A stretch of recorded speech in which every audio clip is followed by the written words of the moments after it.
I was sent to the well behind our house to pump water. The farmhouse where I lived with my grandparents did not have indoor plumbing. From the window, my grandmother caught a glimpse of me twirling my fingers in the water and became enraged. Though I was only daydreaming innocently, as any child might, she was angry because this was our drinking water and I had put my fingers in it. She then asked me if I'd been playing in the water, and I said, "No." She bent me over and whipped me so violently, my flesh welted. Afterward, I managed to put on my white Sunday best dress. Blood began to seep through and stain the crisp fabric a deep crimson. Livid at the sight, she chastised me for getting blood on my dress, then sent me to Sunday school. In the rural South, this is how black children were raised. There wasn't anyone I knew who wasn't whipped. I was beaten for the slightest reasons: spilled water, a broken glass, the inability to keep quiet or still.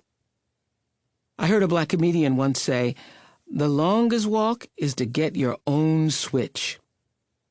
Well, I not only had to walk to get the switch, but if there wasn't one available, I had to go find one. A thin, young branch worked best, but if it was too thin, I'd have to braid 2 or 3 together to make it stronger. My grandmother often forced me to help her braid the switch. Sometimes the whippings would get saved up for Saturday night, when I was naked and freshly bathed.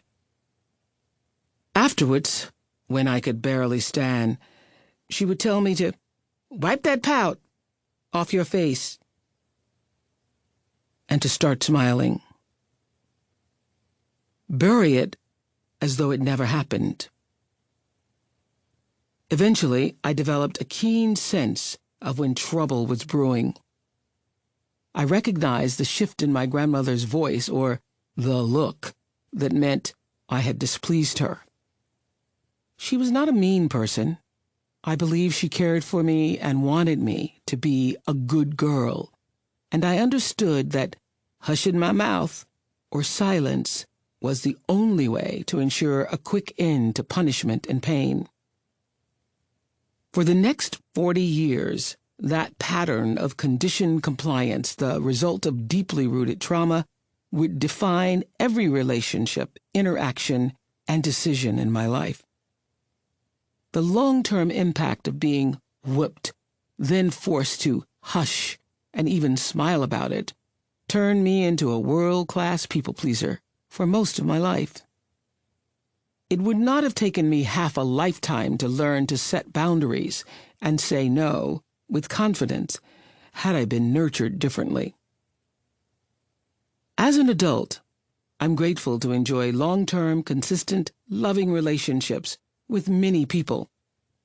Yet, the early beatings, emotional fractures, and splintered connections that I experienced with the central figures in my young life, no doubt helped develop my solitary independence.